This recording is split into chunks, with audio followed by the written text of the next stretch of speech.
Pak Jaka, kalau masih belum pasti kenapa udah disegel?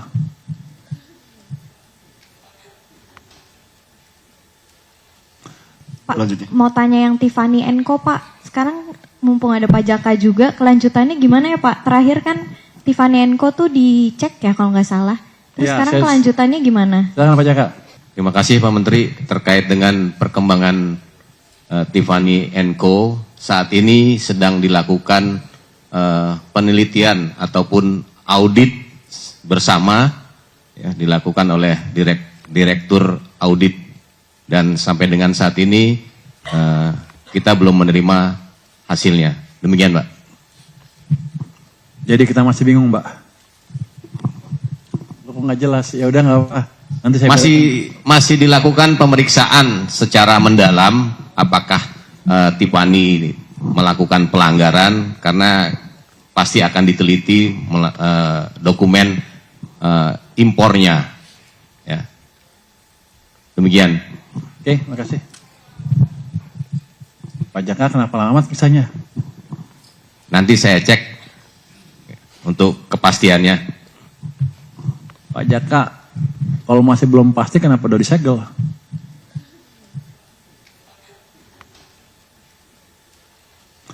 Nanti investigasi ya Pak? Siap, nanti kita dalami lagi Pak. Oke, jadi itu nanti saya investigasi ya Mbak ya. Terima kasih pertanyaannya. Mas. Baik. Ya Pak, terima kasih atas kesempatannya Pak. Saya Wildan dari DDTC News.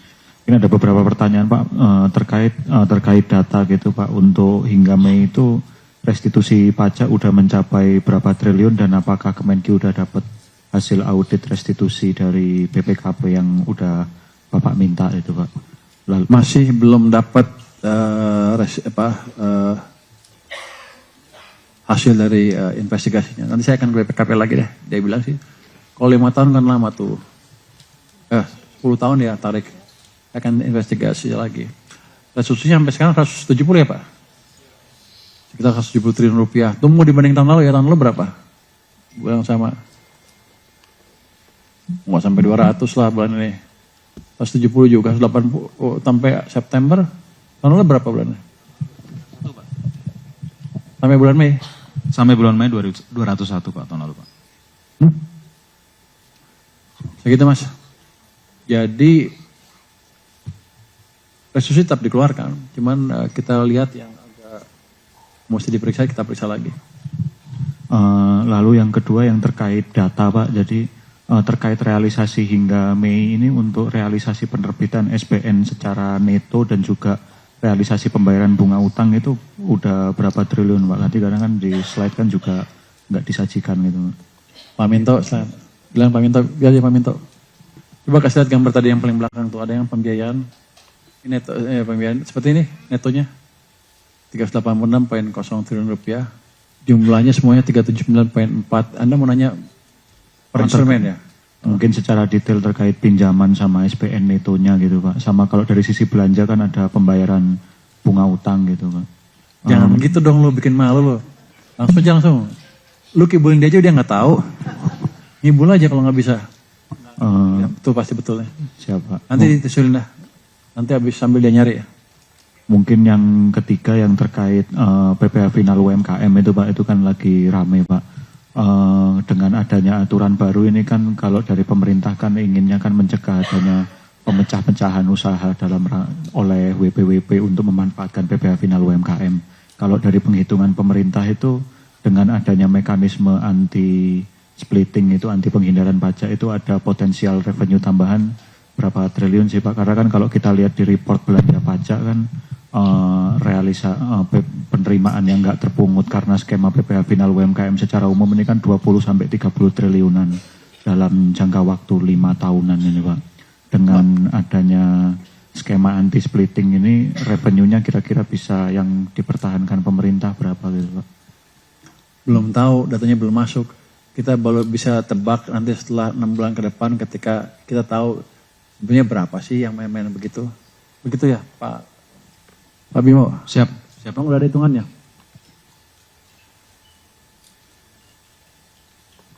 Belum tahu. Ini kan kita masih belum di situ, masih gelap kan. Jadi kita mau tarik keluar. Nanti setelah itu kita tahu berapa. Nanti kita ekstrapolasi ke depan seperti apa.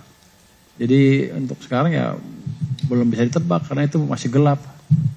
Justru kita pengen tahu dengan kebijakan itu berapa yang masuk nanti.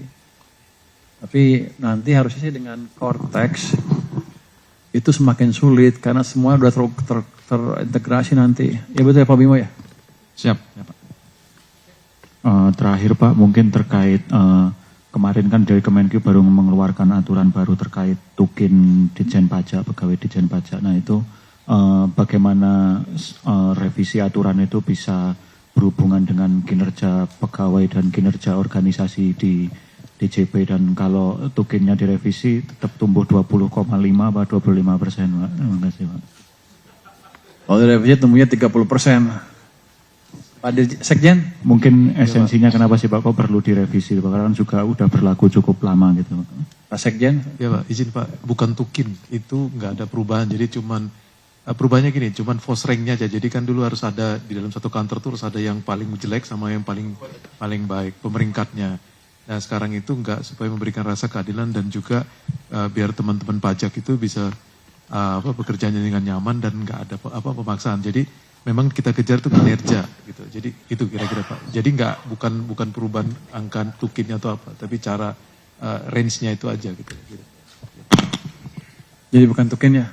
Gue juga bingung, perasaan gue ngenakin gaji. Formulanya Pak maksudnya, Pak, kan dari sisi formula kan ada perubahannya. Enggak ada. Nggak ada perubahan itu pajak. Anda dapat bocoran dari mana? Ya baca dari yang diupload sama Kemenkeu gitu Pak. Kebetulan kan ada sedikit perubahan terkait. Lain kali jangan diupload loh. Nggak ada perubahan. Oke, next sebelah sini. Next sebelah sini ya. Sebelah situ tuh. Yang mana Pak? Belakang. Ya, selamat sore Pak Purbaya dan Bapak-Bapak sekalian. Izin Pak, perkenalkan saya Adin dari BTV Berita 1. Izin Pak Purbaya terkait PP nomor 20 tahun 2026 yang merevisi ketentuan PPh final 0,5%. Minggu lalu Bapak sempat menyampaikan aturan ini untuk menutup celah perusahaan yang mengakali ketentuan lama dengan memecah usaha menjadi beberapa perusahaan kecil Pak, agar tetap bisa menikmati tarif 0,5%. Dari Kemenkeu atau Ditjen Pajak sendiri, apakah sudah ada proyeksi Pak berapa tambahan penerimaan negara yang bisa diperoleh dari implementasi aturan baru ini? Pertanyaan bagus sekali, tapi sama dengan dia. Kita belum tahu Mas, masih kita akan hitung lagi seperti apa. Ya. Cewek.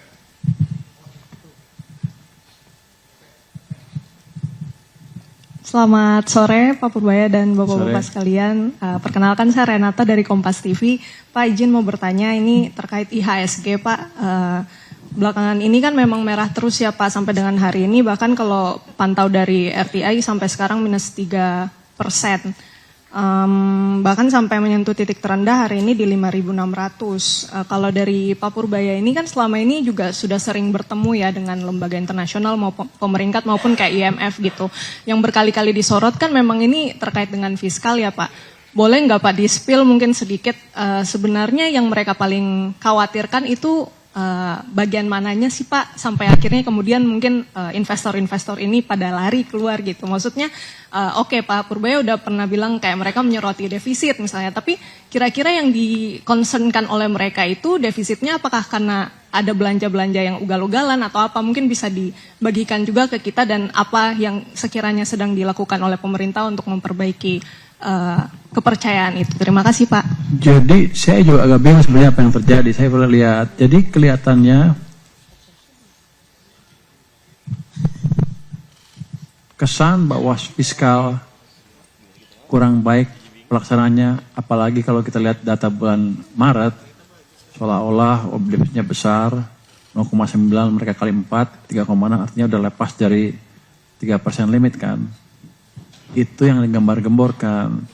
Jadi utamanya itu terus ditarik ke BGN dan lain-lain dan cari kelemahannya terus kan. Sehingga kira-kira mereka bilang fiskalnya jadi berantakan. Itu yang feed in ke pelemahan nilai tukar dan bursa saham. Dari situ mereka bilang bukan lembaganya ya. Jadi orang-orang bilang berarti ekonominya morat-marit nih, investor akan keluar. Karena apa? Karena lembaga pemerintah akan mendowngrade kita karena pelaksanaan misalnya nggak berantakan. Tapi waktu saya tanya kemarin ke lembaga pemerintah S&P, Oh udah bagus, udah ini fiskalnya ini. Cuman gini Pak katanya, ada uncertainty di market, itu rupiah melemah sehingga mungkin fiskalnya terganggu. Jadi bolak-bolak ini dari sini nggak bukan sana, tapi lembaga pemerintahnya bilang rupiah yang mengganggu stabilitas, termasuk nanti kesinambungan fiskal. Padahal awalnya dari fiskal ke sana kata mereka. Ketika fiskalnya bagus, cari yang sebelah situ. Jadi kalau saya itu saya pikir adalah miskonsepsi dari market atau analis yang menganggap kita menjalankan fiskal dengan jelek atau Pak Prabowo menjalankan kebijakan fiskal tidak hati-hati. Padahal Pak Prabowo clear banget. Defisit kita dia atur di bawah 3%. Tahun depan dia maunya 1,8%. Pak Presiden seperti itu, bahkan kita rayu-rayu sedikit lah, jangan lupa nanti kita masih perlu dorongan ke ekonomi. Ya lebih tinggi dari itu boleh sedikit. Jadi komitmen Pak Presiden untuk menjaga fiskal di bawah 3% amat kuat sekali. Jadi kita tidak menjalankan kebijakan fiskal yang tidak hati-hati. Kami tahu apa yang kami kerjakan. Harusnya kalau kita bereskan, sananya beres rupiahnya kan, karena mulainya dari sini. Tapi enggak, sekarang gara-gara rupiah bisa kejaga, bisa keganggu. Jadi terbolak-bolak terbolak-balik. Jadi emang ada sentimen negatif di pasar yang mesti kita perbaiki. Tapi yang bisa saya jelaskan sekarang adalah fondasi ekonomi baik dari data itu ya. Kebijakan misalnya betul-betul terjaga, dan kalau ada apa-apa kita bisa adjust, kita perbaiki. Kita betul-betul fleksibel untuk memastikan defisitnya di bawah 3% tanpa mengganggu perekonomian secara berkelebihan. Cuman kelemahan kita adalah apa? Kita kurang cukup baik menjelaskan ke publik mungkin. Padahal saya tiap bulan kan ketemu media. Kenapa media nggak bisa nyebarin ya? Berarti medianya nggak ngerti apa gimana? Anda ada pertanyaan apa lagi? Saya jelasin nanti. Subscribe, share, like, and comment. Subscribe, share, like, and comment. Subscribe, share, like, and comment. Subscribe, share, like, and comment. Subscribe, share, like, and comment.